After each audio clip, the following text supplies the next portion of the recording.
सहनो भुनक्तु सह वीर्यं करवावहै तेजस्विनावधीतमस्तु मा विद्विषावहै।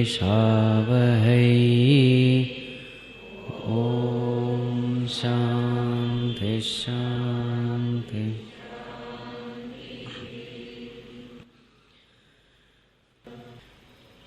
सदाशिवसमारम्भां शङ्कराचार्यमध्यमाम् अस्मदाचार्यपर्यन्तां वन्दे गुरुपरम्परां।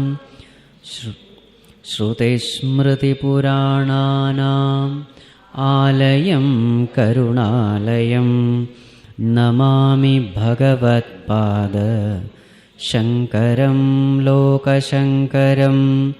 शङ्करं शङ्कराचार्यं केशवं बादरायणं सूत्रभाष्यकृतौ वन्दे भगवन्तौ पुनः पुनः।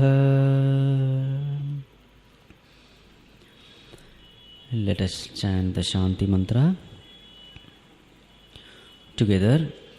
ॐ भद्रं कर्णेभिः शृणुयाम देवाः भद्रं पश्येमाक्षभिर्यजत्राः स्थिरैरङ्गैस्तुष्टुवागुंसस्तनूभिः व्यशेम देवहितं यदायुः स्वस्ति न इन्द्रो वृद्धश्रवाः स्वस्ति नः पूषा विश्ववेदाः स्वस्ति नस्तार्क्ष्यो अरिष्टनेमिः स्वस्ति नो बृहस्पतिर्दधातु।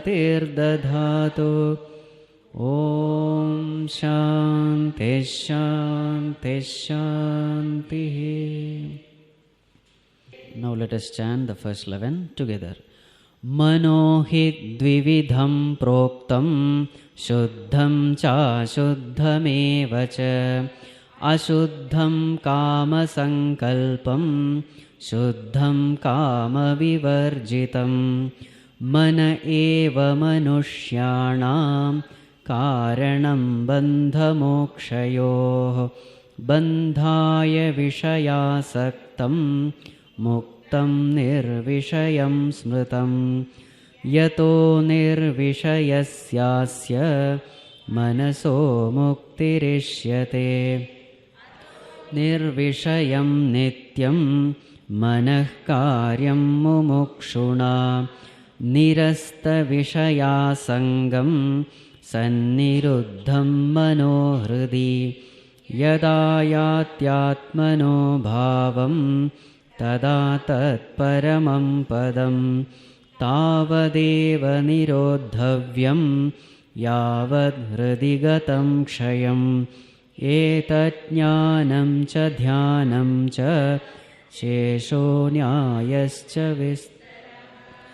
नैव चिन्त्यं न चाचिन्त्यं न चिन्त्यं चिन्त्यमेव तत् पक्षपातविनिर्मुक्तं ब्रह्म सम्पद्यते तदा स्वरेण सन्धयेत् योगम् अस्वरं भावयेत् परम् अस्वरेणानुभावेन भावो वा भावयिष्यते तदेव निष्कलं ब्रह्म निर्विकल्पं निरञ्जनं तद्ब्रह्माहमिति ज्ञात्वा निर्विकल्पमनन्तं च हेतुदृष्टान्तवर्जितम् अप्रमेयमनादिं च यज्ञात्वा मुच्यते बुधः न निरोधो न चोत्पत्तिः न बद्धो न च साधकः न मुमुक्षुर्न वै मुक्तः इत्येषा परमार्थता एक एवात्मा मन्तव्यः जाग्रत्स्वप्नसुषुप्तिषु स्थानत्रयव्यतीतस्य पुनर्जन्म न विद्यते. So every day we will chant from tomorrow onwards all the 22 verses.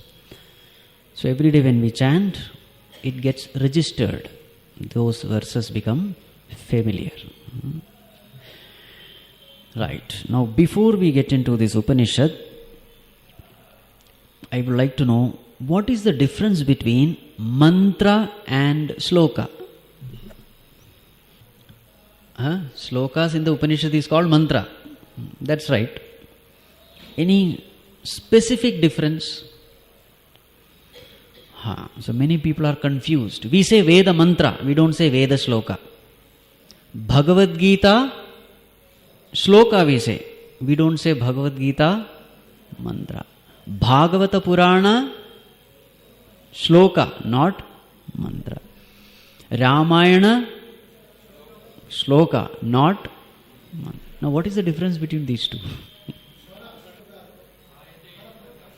They say mantra has swaras or it is a conversation. No, that is not the main difference. The difference is that which comes directly from the Lord is called mantra. That which is composed by a human being is called sloka. This is the difference. Now what do you mean directly coming from the Lord? This clarity has to be there. So we say Rishayaha mantra drashtaraha natu kartaraha. These mantras, they are revealed to the rishis, the great rishis, in their deep meditation, in their oneness with the Lord. When they were totally united with that Supreme Being, whatever mantras were revealed to them, they just handed over to the next generation. So Rishayaha mantra drashtaraha, they are the seers of the mantras, natu kartaraha, not the composers.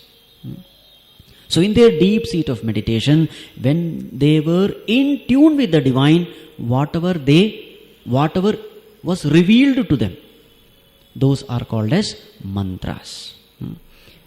So as far as that Rishi is concerned, he has no contribution of his own into the mantra. He has just seen it. It was revealed to him. He just gave it. Whereas a sloka, somebody is there who has composed. For example, Bhagavad Gita slokas, who has composed? Veda Vyasa Rishi. Ramayana, who has composed? Valmiki Rishi. Some person, how much ever great that person may be, the moment a person sits and composes it, that comes down to the level of sloka. To understand this mantra concept, it is something like a radio. We hear songs from the radio. Are those songs coming from the radio? Physically, yes. So a person who doesn't know anything may think that radio is composing songs and giving it. But actually what is it doing? It is only a receiving set. Whatever is transmitted, it has no choice but to receive and play the same thing. Radio has no choice of its own. Moreover, radio cannot play it if it is not tuned to that station. In the same way, when those great rishis of the past, when they were tuned to the infinite, they saw certain mantras revealing the truth about this universe. Knowledge regarding the universe. These knowledge, they were in that particular swaras. So as it is, they transferred it to the next generation. So you will find, even though sometimes apparently there are grammatical mistakes in the Veda mantras, nobody dared to change it. As it is given. So you will find when Bhagavan Shankaracharya writes commentary, sometimes there are places where Sanskrit grammar doesn't match. So at that time, Bhagavan Shankaracharya will not meddle with the verse. He will just write in bracket, it should be like this according to grammar. But the mantra is kept as it is. That is why even after thousands and thousands of years, we have the mantras intact. You cannot expand Veda mantras. So many number of mantras are there, that will remain forever. You cannot expand. As far as the slokas are concerned, anyone can compose slokas. So this clarity has to be there. You always say Veda mantra, you don't say Veda sloka. You always say Upanishad mantra, you don't say Upanishad sloka. Yes, they are all mantras only. Suktam means praise. So why it is called Suktam? Su-uktam, well said. Well said means what? Praise of the Lord. Shri Suktam, Durga Suktam, Medha Suktam, they are all praises of the Lord. But they are all mantras only. Because they are present in the Vedas. This understanding has to be there. Now, let us come to the first verse. What is the first verse? Manohi dvividham proktam shuddham cha ashuddham evacha. Mind can be divided into two. What are they? Shuddham, ashuddham. Shuddham means pure. Ashuddham, impure. There are two types of mind. Pure mind, impure mind. What is the definition of a pure mind and what is the definition of an impure mind? Ashuddham kama sankalpam. What is an impure mind? The mind filled with desires is an impure mind. What is a pure mind? Shuddham kama vivarjitam. That mind which is free from desires is a pure mind. First verse. Now you will find the teacher taking up the topic of mind. What is the job of a teacher? The disciple has come. He is suffering. He might have asked some questions. Oh Guru, why am I suffering? What is the job of a teacher? The first thing the teacher must do is to point out where he or she is wrong. Isn't it? What is the first step? Point out the mistake. Remember, the Guru will not point out the mistake if the disciple is not receptive, available. If the disciple thinks, I know everything, then the Guru, what will he do? He will keep quiet. So definitely the Guru is advising which shows something else has happened. The disciple, the seeker has approached the teacher with all humility. And what is the way in which a disciple should approach the teacher? Tadvidhi pranipatena pariprasnena sevaya.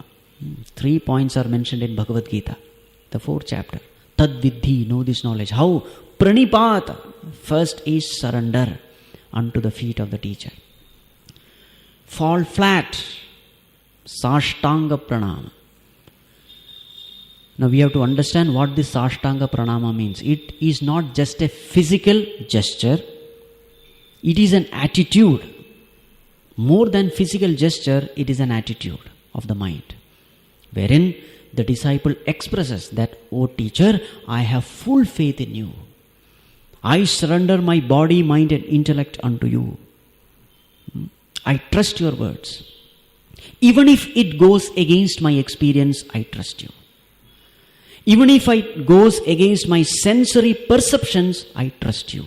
I trust you and you alone.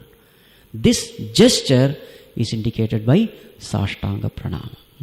Tadvidhi pranipatena pariprasnena sevaya. Then what will the teacher do? Teacher will not immediately advise. The teacher will say, stay in the ashram for some time. Do some seva. After pranipata, next step is seva. He is not allowed to ask questions. So in that Gurukula, that Shishya serves the teacher Now keep this in mind.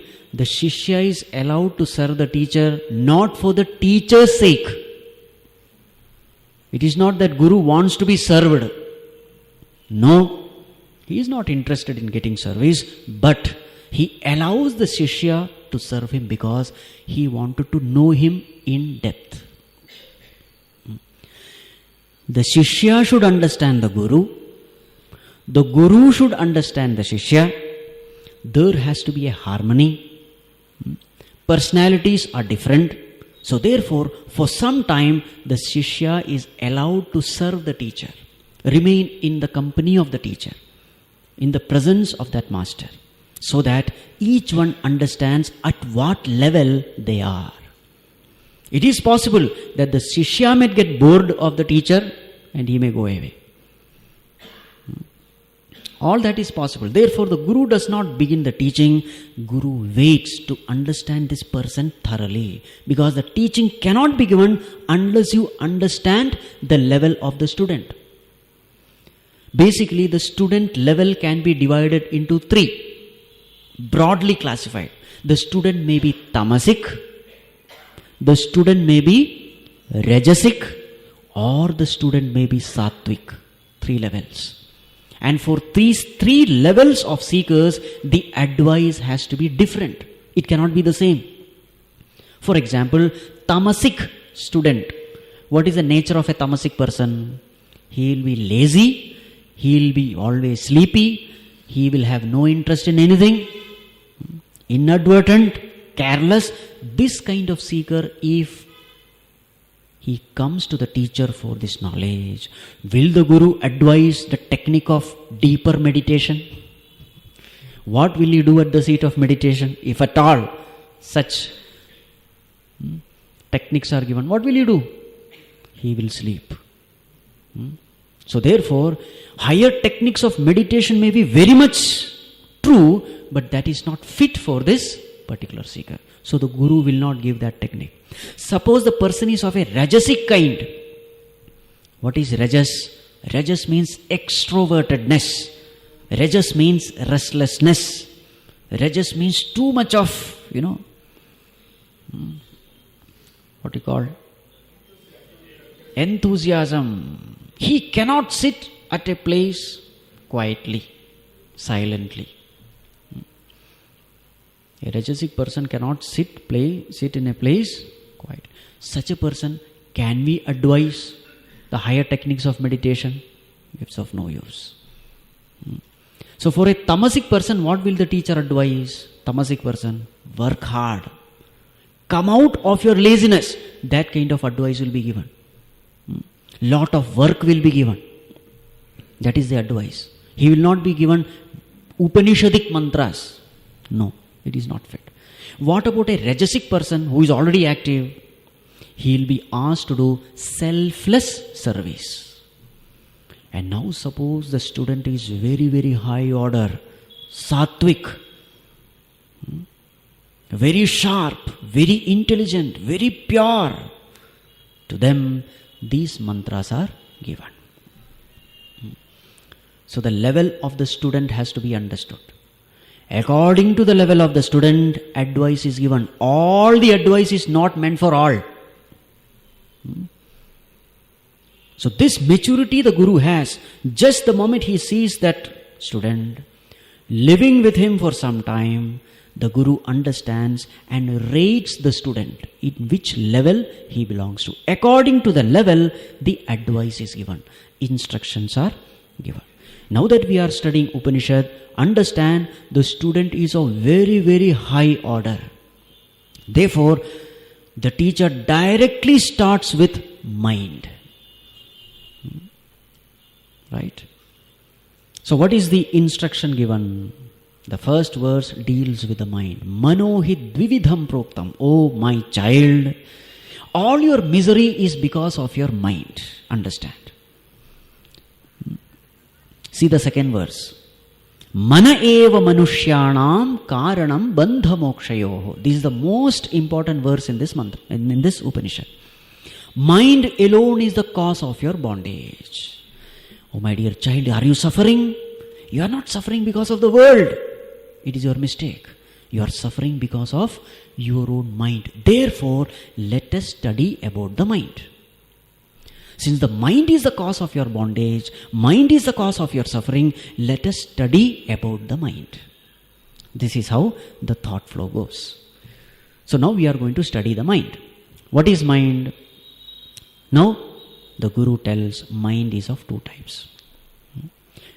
What is the simple definition of mind? Flow of thoughts.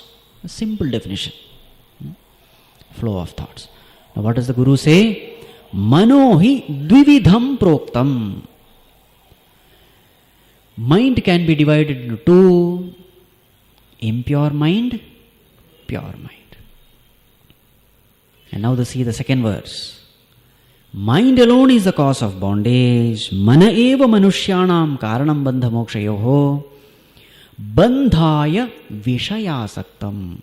The impure mind which is attached to the world, the sense object, is the cause of bondage. Muktam nirvishayam smritam. But that mind which is free from the desires, that mind is a free mind. Now we have to analyze. Come to the first verse. What is the definition of Ashuddha Manas? Kama Sankalpam. Mind filled with desires. Now, why is the mind filled with desires? As we have seen earlier, what is the only goal of life? To be happy, isn't it? To be at peace, to gain fulfillment, to gain joy, to be happy. This is the goal of all human, not only human beings, all the beings, including an ant, including a plant, the plant kingdom, animal kingdom, insect kingdom, human kingdom, whatever it may be. What is the thing which they are searching?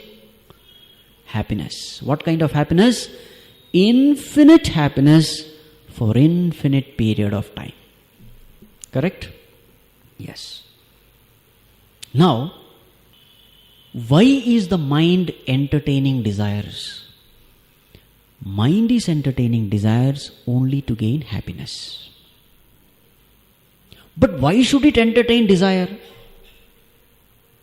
Mind entertains desires because according to its past experiences, whenever a desire is fulfilled, it was happy. Right? Each one of us in life, we are searching for happiness. And what is our common experience? Whenever my desire was fulfilled in the world, I was happy. As a student going to the college, what was my desire? I should get lot of marks. I should get 90%. I should become first in the class. So many such desires. Mark related desire. So what did I do? I planned my studies. I planned my time. Now this is called sankalpa. Kalpana means imagination. Kalpana means planning. Visualization. Kalpana. Sam means samyak. Very well done. So first what you do? When there is a desire, now as a student I know that if I get more marks I will be happy. That was my experience. Now if I want to get more marks, what should I do? I should plan my time. I should plan my studies. Right? Very well planned is called sankalpa. Right? Why am I planning it very well? Unless I plan it very well, I cannot execute it.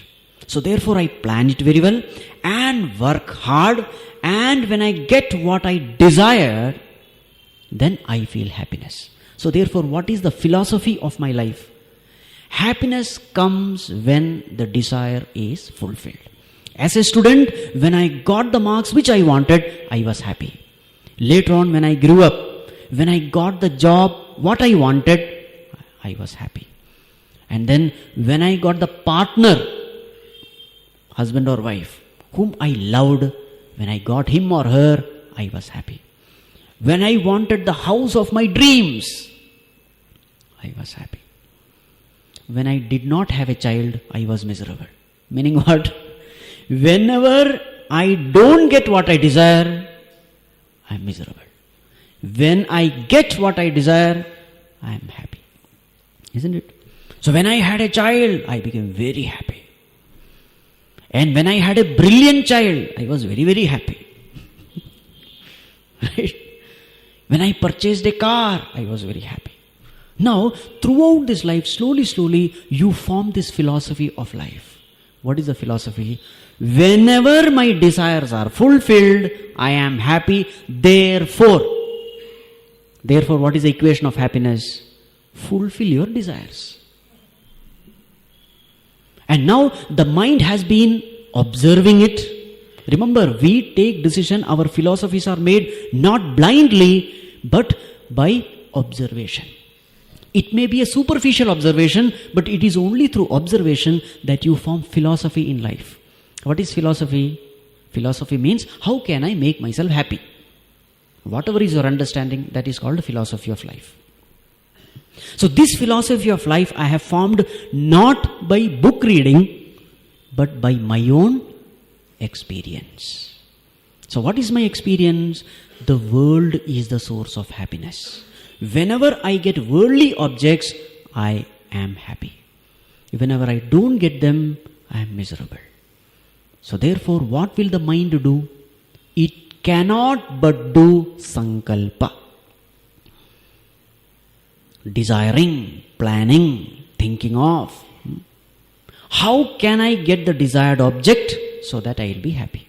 So every moment you will find your mind is constantly working hard to see how the desires are fulfilled. Now in your observation, you observe two things. Number one, the world is the source of happiness. Number two, I am not the source of my happiness. In me, there is no happiness.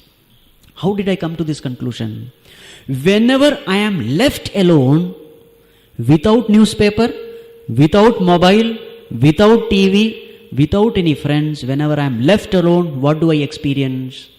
Boredom. Isn't it? I am bored. Therefore, what does it prove? There is no happiness in me. There is no happiness in me, statement number one. There is happiness only in the world, statement number two. Are you getting the point? People think that after retirement I will be very, very happy. Because no responsibilities. And what happens after retirement? He does not know how to kill time, not pass time. So what does the old man do? He purchases some 5-6 newspapers. And then he switches on the TV morning till evening in front of the TV, in front of newspaper, and when that is also over, go and chat with other friends of similar age group. Isn't it? Why is it so? It is so because left to myself, I feel a sense of loneliness, a sense of boredom, a sense of unhappiness. So therefore, what have I concluded about life? The philosophy is, world is the source of happiness. I have no source of happiness. So if I want to be happy, let me fulfill all my desires. To the extent I fulfill my desires, to that extent I become happy. So percentage of happiness equal to percentage of desires fulfilled. Do you accept? Yes. So such a mind is called Kama Sankalpa Mana. A mind which is constantly busy planning so that Kama can be fulfilled, desires can be fulfilled. Kama Sankalpa. Right? And now here Upanishad says, your understanding about life is wrong. What does the Guru say? Oh fool, this mind of yours is ashuddham, impure. Your whole understanding, now here Guru is shaking the very fundamentals of life. You are suffering because you have not understood it properly. Your analysis is only a superficial analysis. Go deeper.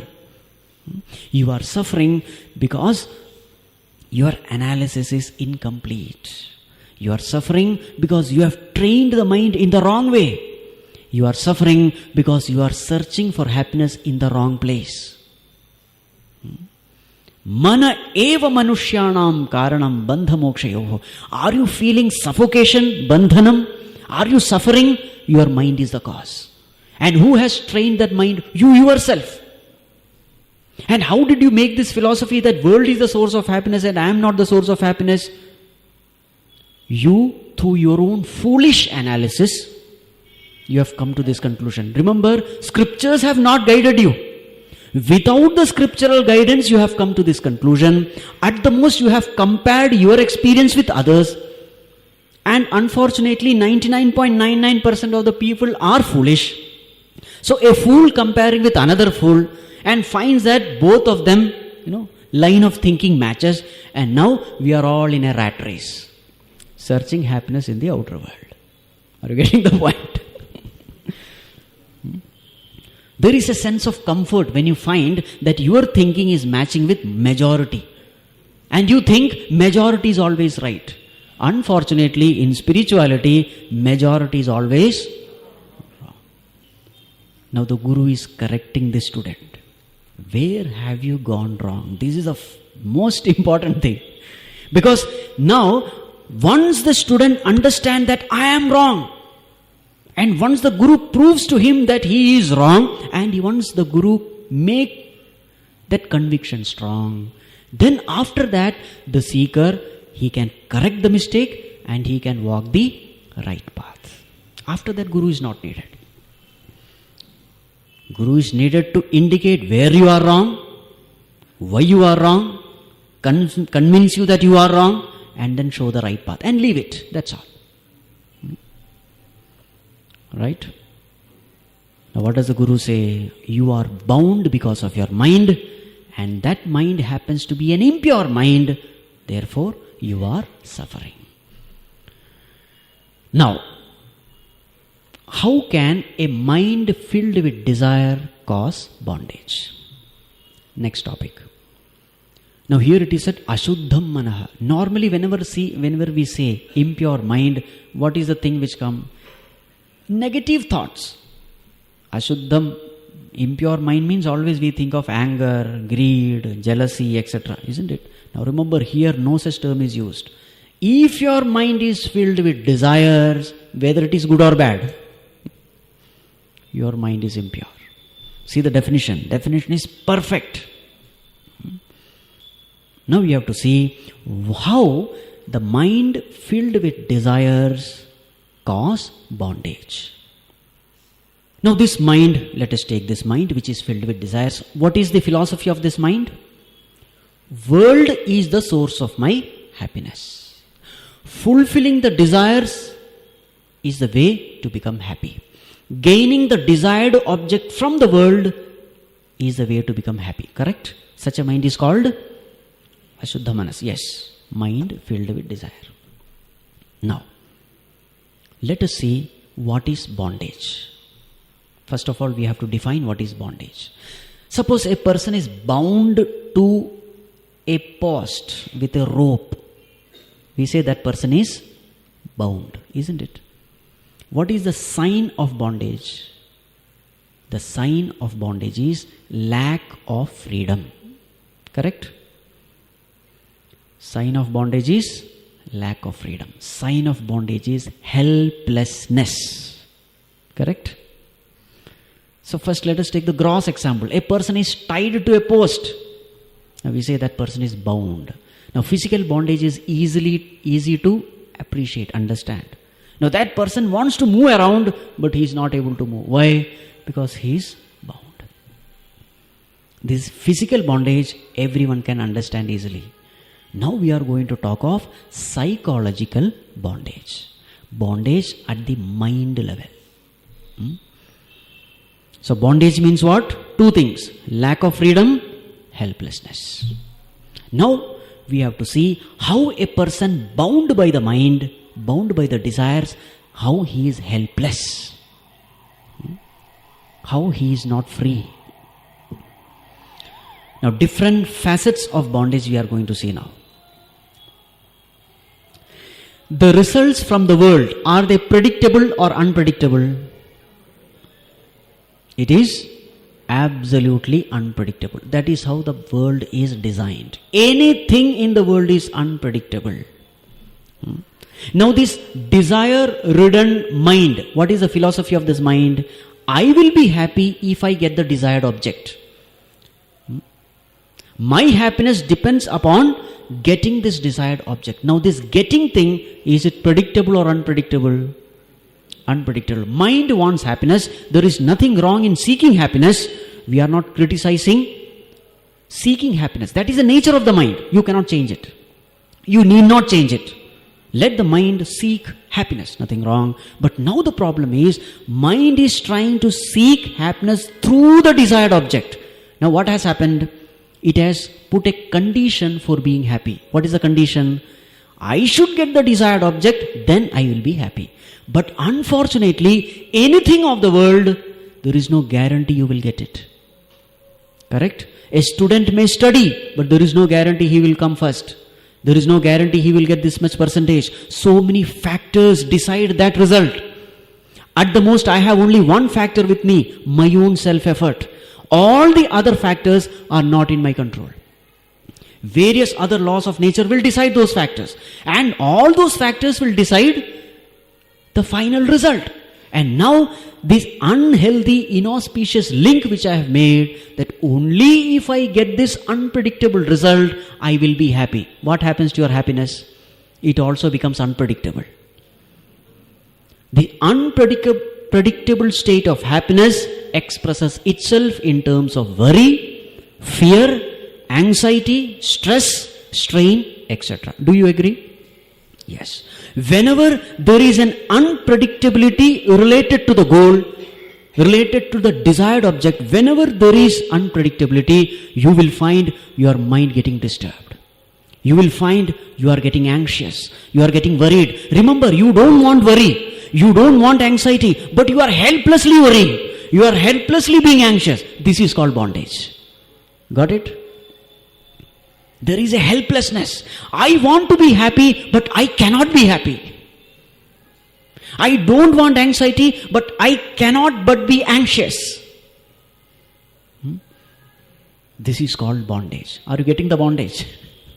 You are helpless, like that person tied to the pole. That which I don't want, it is there with me. That which I want, it is not there. Can I get it? I can't get it. Happiness comes from the desired object. That desired object is not in my hand. It is unpredictable. And now that object has to decide my happiness. So therefore, happiness also becomes unpredictable. Finished. You are bound. Can you give up happiness? That is also not possible. I want to be happy.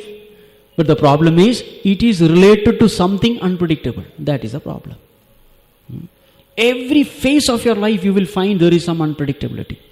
Job, unpredictable, whether you will get it or not. Your business, whether it will succeed or not, there is no guarantee. Your marriage, will it be successful or not? No guarantee. Whether you will have a child or not, no guarantee. Whether that child will be healthy or not, no guarantee. Everything in life is mixed with some or the other amount of unpredictability, and thus we are bound. Got it? Yes. And now what are the nature of the things and beings of the world? It is perishable. Now the second facet of bondage. Everything is perishable. Everything is perishable, meaning everything is decaying and dying. Now when I hold on to something which is decaying and dying, one thing is for sure, some or the other day, that thing or being will no more be there with me. Now how have I trained my mind? With this person, I will be happy forever. With this thing or a situation, I will be happy forever. But the unfortunate thing is, that thing, being or situation is going to go away. Now how have I trained my mind? Hold on to that. What will happen? Someday or the other, that will leave away, and what will be the end result? Suffering, sorrow. We see it in our daily life. Couple, husband and wife, so many years they were together, 60, 70 years, and suddenly husband or the wife dies. And then you must see the condition of that old man or old woman. So many years they were together, and suddenly the vacuum created by the absence of one person, they are not able to handle it. For so many days they think that that person is still alive. They go mentally off sometimes. They still feel that that person is still there. Have you seen such people? The amount of sorrow they experience. What is the mistake they have made? The mistake is they have desired something of the world too much. They become obsessed with something of the world. They desired something of the world too much, therefore they are suffering. We see such people. That person is no more. So this lady goes to the room. There is this chair. She doesn't see the chair. She is seeing that person there. And that stick, walking stick is there. She is not seeing the stick. She is reminded of that.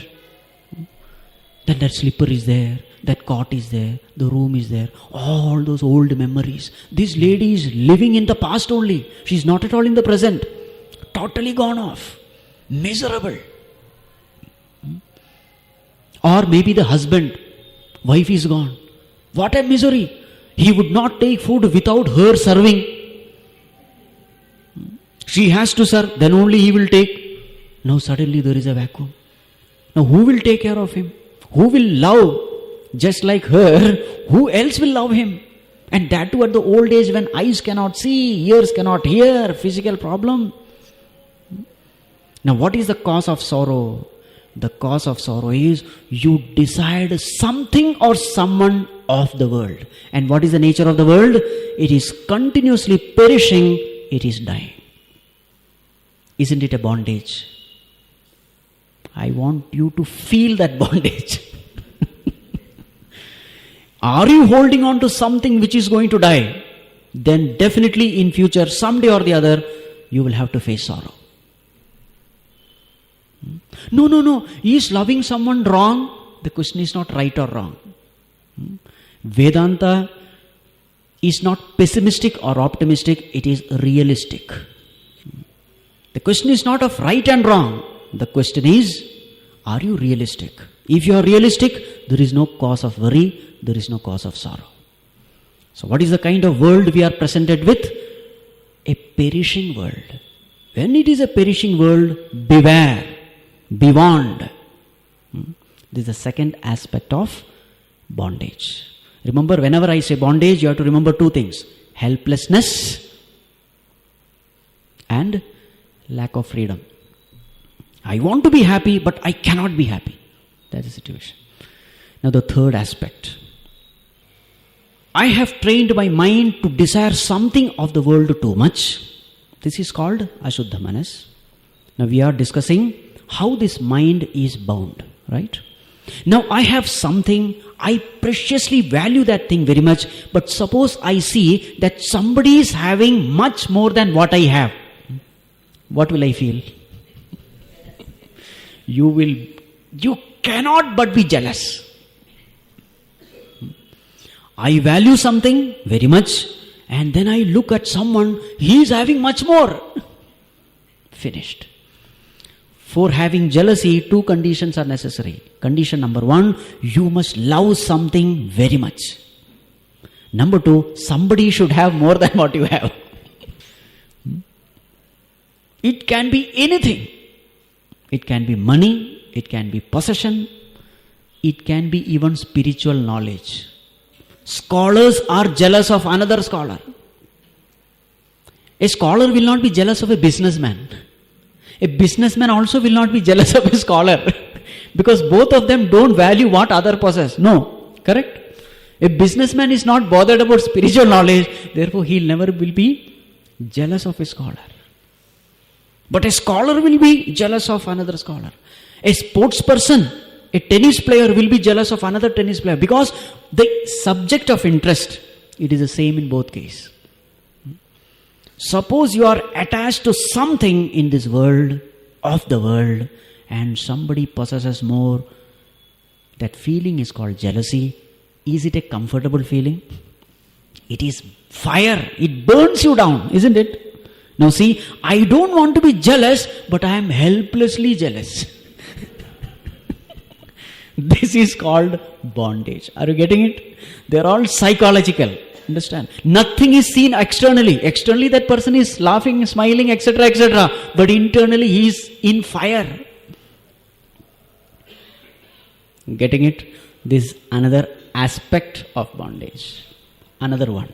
Suppose you love something. Now see, in all these bondages, one thing is common. What is that? You like something very much. You are attached to something of the world very much. This is a common factor. Now another one. You like something very much and it is there with you, and suddenly somebody snatches it from you. What do you feel? That feeling is called anger. You intensely like something and somebody comes in the way, he is not allowing you to possess that thing which you like very much, then that intense desire take another form. What is that form? Anger. Isn't it? Nowadays this chain snatching has become very common all over. And these foolish ladies, even in spite of reading all these things in the newspaper, they sit near the window with all their jewelries, and the train just moves, gone. In that sense, I appreciate these modern ladies. Everything plastic and everything matching. Anyway, that is not the subject. The point is, when that chain is snatched, what is the feeling you have? Anger, isn't it? Why? Because you loved it so much. Such a precious thing, and suddenly somebody takes it away, gone. You will find that you are disturbed only and only when you are attached very much to something or someone. Otherwise, there is no cause of disturbance. This is another facet, anger. Now, another beautiful thing. A person who is attached to one thing, he cannot see anything else. Suppose a person is attached to hair. He has become bald at a very young age. He has put all kinds of oil, etc., but nothing is growing. He treasures the hair very much, but one by one everything is going off. Such a person, when he walks into the street, where will his attention be? Upon others who have hair. Isn't it? You can't prevent it. That which you value, that alone you will see. That which you value, that alone you will value in others. That alone you will see in others. A bodybuilder, when he walks along the street, he will see only the bodies. And he will see only those people who are muscular, full of muscles. For him, others don't even exist. It's a fact. It's a psychological fact. A money-minded person will see only rich people. For him, others don't exist. Poor people don't exist at all on this planet. Isn't it? All his thinking is in that line. See that bondage. Now, isn't it a kind of bondage? The whole wonderful world is there in front of you, and you are like that horse with blinders. Have you seen those? That horse cannot see anything else. It can see only the front path. The moment you are attached to one thing, to that extent, blinders have come. You will not be able to see anything else in life. You will miss everything. The world is so beautiful, so wonderful.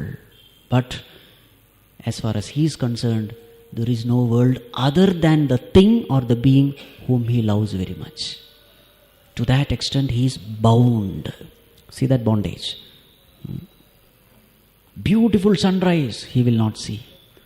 Infinite ocean, he will not see. He is full of his office work and professional problems.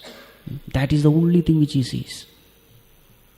Each and every one of us have got different blinders. That is the only difference. Have you seen the lovers, loving couple? For them the world doesn't exist. Only the other person exists. Even when that person sees the moon, what is he reminded of? The beautiful face of his beloved. Bas. The moon is not there for him. Isn't it? See that bondage. He is helpless. What are we trying to prove, by the way?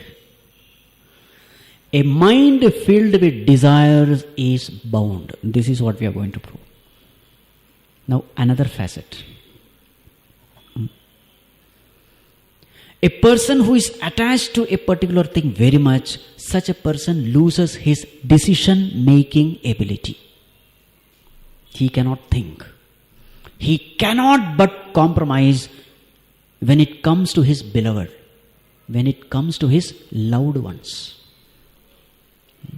A doctor, very famous doctor, expert doctor, but suppose his own son comes on the operation table. What happens to him? His hand shivers. He cannot decide. Somebody else has to do the operation. If a judge is there and his own son comes as a convict, criminal, now what will he say? His intellect stops, being impartial. He might say, to err is human, to forgive is divine. Yes. A teacher, while correcting the paper, and say 10 standard, and she comes across this, answer sheet. And from the handwriting, she could make out that it is her own son's handwriting. What happens to her? How is she supposed to correct the paper? She is supposed to be impartial. But can she become impartial? Because it's a 10 standard and she knows that my son's future depends upon the marks which he gets. And now here is a beautiful chance where she can give 100 out of 100. So on one side it's the mother's attachment pulling. On the other side it is the teacher's commitment to the job. And a person who is attached, such a person cannot be impartial. Such a person succumb to the pressure. See, isn't it a bondage? You know something is right, but you are not able to live up to those right values. Drinking and smoking. The person knows it is bad for my health. I know it. But the desire to have it, what happens? He becomes an addict. Isn't it?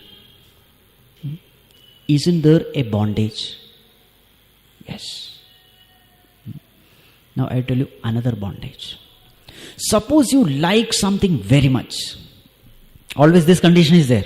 Because Ashuddham Kama Sankalpam. Suppose you like something very much, you can easily become the slave of the world. Anyone can manipulate you. Suppose I love my pet dog very much.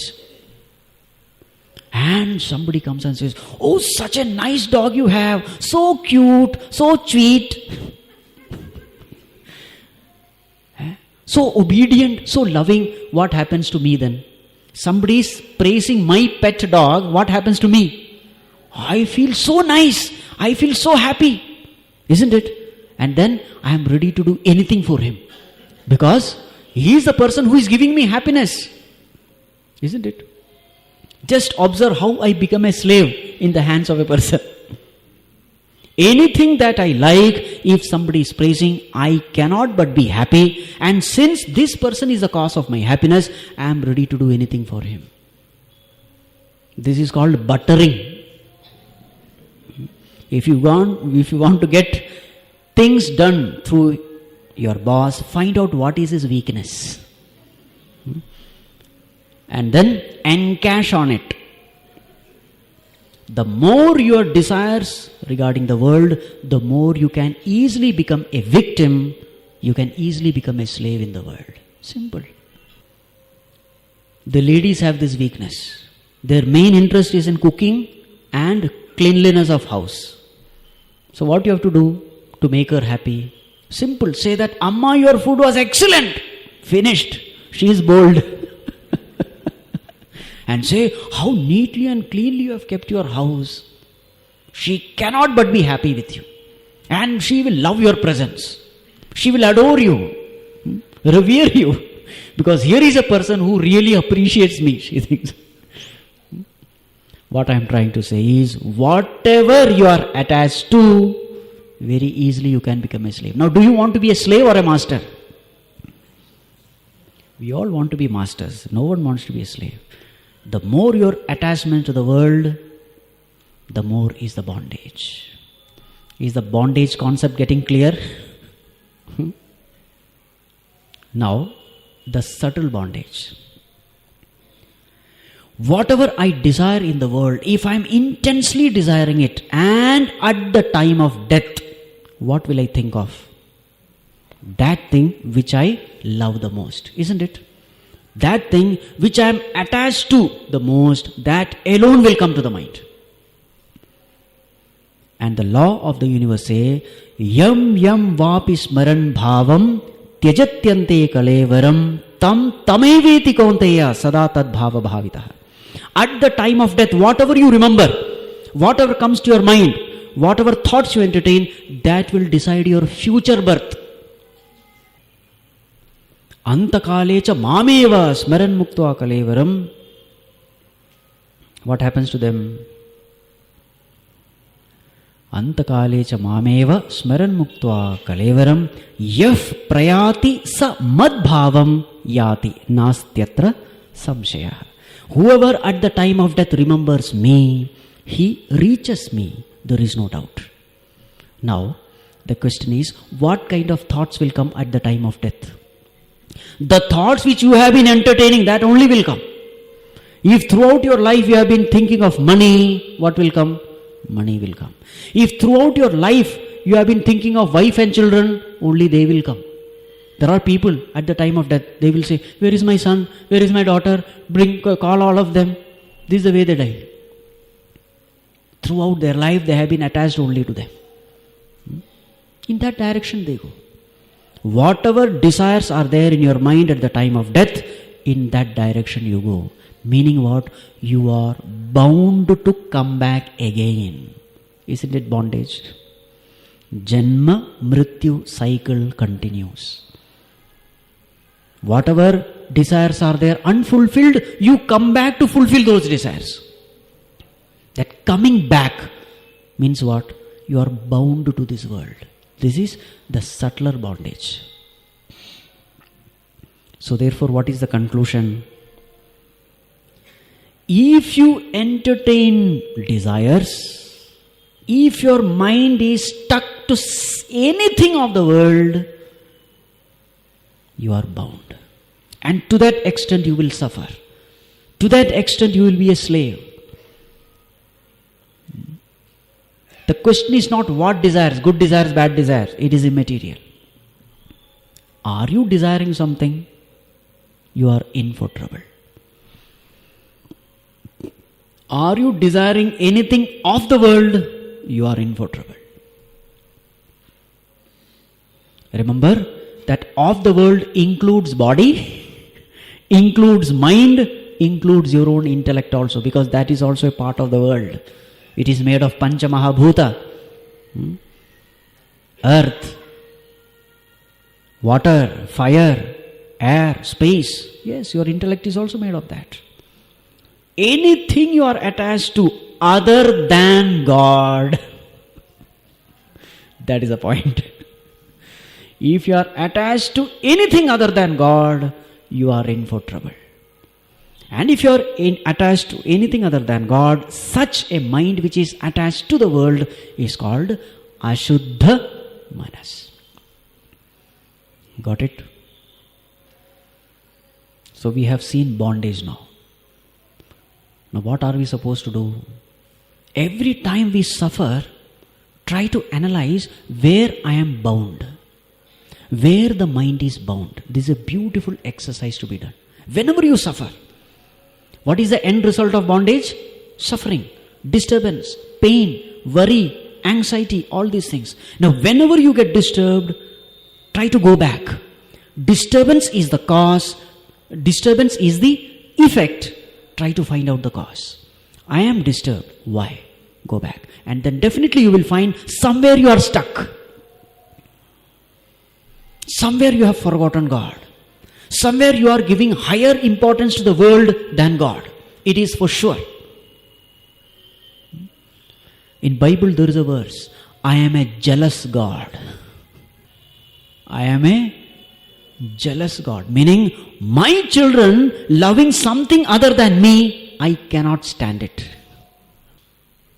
If you want peace, there is only and only one way. Turn your attention to God. If you have lost peace, there is only and only one way. Your attention has been towards the world. Somewhere you have sidelined God, somewhere you have ignored God, and the world has become a greater priority for you. The moment that happens, know for certain you are in for trouble, you are going to be disturbed. Remember, these pain, the disturbance, worries, anxieties, they are all coded message from God. You must know how to decode it. That's all you must know. Whenever there is a pain, understand you have made a mistake. Whenever you are disturbed, understand you are wrong. But what is the way in which we behave? Whenever I am disturbed, I try to find out who disturbed me. Because of my wife I am disturbed, because of my children I am disturbed, because of my husband I am disturbed, my neighbor. We are immediately the pointing fingers rises up. We want to point out, this is the way we have lived. Guru is telling, this is a foolish way of living. Understand, if your mind is disturbed, you alone are the culprit. And what is the mistake? The simple mistake is you have forgotten the reality and you are wandering in the illusion. More of it. How we can live life free from these desires. Is it really possible to have a mind free from desires? These aspects we will discuss in detail tomorrow.